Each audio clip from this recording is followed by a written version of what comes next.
সুদীৰ্ঘ 52 বছৰৰ মূৰত পৰিয়ালৰ সৈতে মহামিলন 5 দশকৰ মূৰত স্বগৃহত মৰাণৰ দিনচুতীয়া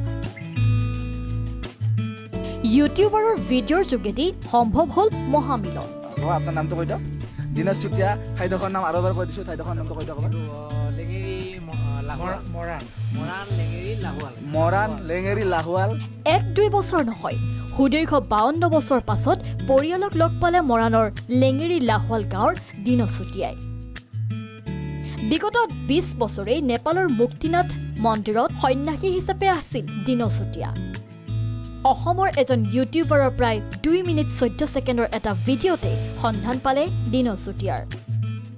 1972 চনতেই ঘৰৰ পৰা ওলাই গৈ অৰুণাচল কেদাৰনাথ পৰৱৰ্তী সময়ত নেপালৰ মুক্তিনাথ মন্দিৰত সন্যাসী হিচাপে বসবাস কৰি আছিল মৰাণৰ দিনচুতীয়াই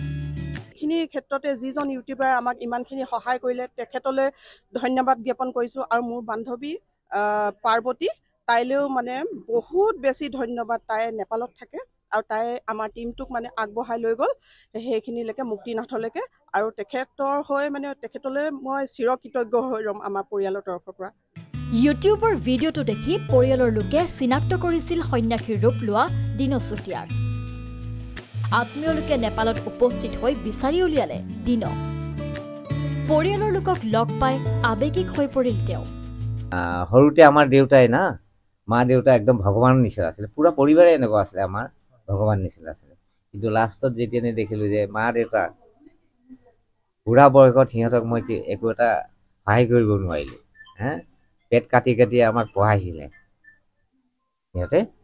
আৰু সহায় কৰিব নোৱাৰিলোঁ যেতিয়া মোৰ মনত লাষ্টত দেখিলোঁ যে আৰু উপায়তো একো নাই যাবলৈ মৰিবতো চবকে লাগিব নহয় জানো তথাপিতো মৰাৰ আগতে নিজৰ কাৰণে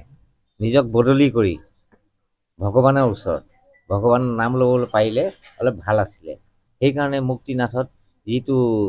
সত্যযুগত সতী দেৱী মুখ পৰিছিলে নহয় মুক্তি ক লাগে বিষ্ণু ভগৱানে তাতে গৈ তপস্যা কৰিছিলে মাত্ৰ মাহৰ বাবেহে ঘৰলৈ আহিছে দিনচুতীয়া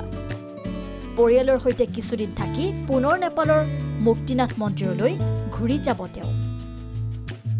নাহৰকটীয়াৰ পৰা নৱজিত দেৱ ৰিপৰ্ট প্ৰাগ নিউজ